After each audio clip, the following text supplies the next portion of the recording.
లోక్ భవన్ లో ఘనంగా అంతర్జాతీయ రక్తదాతల దినోత్సవం. ఇండియన్ రెడ్ క్రాస్ రాష్ట్ర శాఖ ఆధ్వర్యంలో లోక్ భవన్ లో అంతర్జాతీయ రక్తదాతల దినోత్సవాన్ని పురస్కరించుకుని మెగా రక్తదాన శిబిరం ఘనంగా నిర్వహించారు. ఈ కార్యక్రమానికి తెలంగాణ రాష్ట్ర governor, Indian red cross society అధ్యక్షులు శివప్రతాప్ శుక్లా ముఖ్య అతిథిగా హాజరైనారు. అంతకుముందు నెక్లెస్ రోడ్ వేదికగా రక్తదానంపై ప్రజల్లో అవగాహన కల్పించేందుకు ఏర్పాటు చేసిన భారీ ర్యాలీని జెండా ఊపి ప్రారంభించారు. అనంతరం లోక్ భవన్ సంస్కృతి హాల్లో జరిగిన మెగా రక్తదాన శిబిరంలో గవర్నర్ పాల్గొని రక్తదాతలకి మెమెంటోలు, ప్రశంసా పత్రాలని అందజేసి ఘనంగా సత్కరించారు. ఈ సందర్భంగా గవర్నర్ మాట్లాడుతూ సమాజంలో ప్రాణదాతలుగా నిలుస్తున్న రక్తదాతల సేవలు అమూల్యమైనవని కొనియాడారు.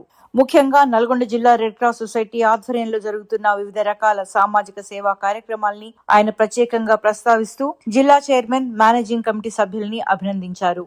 రాష్ట్ర గవర్నర్, జిల్లా కలెక్టర్ల నిరంతర ప్రోత్సాహంతోటే జిల్లా వ్యాప్తంగా రక్తదాన శిబిరాలు, డే కేర్ సెంటర్లు మరియు వివిధ సామాజిక సేవా కార్యక్రమాలని విజయవంతంగా నిర్వహిస్తున్నామని జిల్లా రెడ్ క్రాస్ చైర్మన్ డాక్టర్ గోరి అమరేందర్ రెడ్డి తెలిపారు. అదే స్ఫూర్తితో భవిష్యత్తులోనూ మరెన్నో సేవా కార్యక్రమాలు ముందు తీసుకెళ్తానని తెలియజేస్తూ జిల్లాలోని రక్తదాతలందరికీ రెడ్ క్రాస్ తరపున శుభాకాంక్షలు, అభినందనలు తెలియజేశారు. ఈ కార్యక్రమంలో రాష్ట్ర ప్రతినిధులు, వివిధ జిల్లాల రెడ్ క్రాస్ చైర్మన్లు మరియు వాలంటీర్లు పెద్ద సంఖ్యలో పాల్గొన్నారు.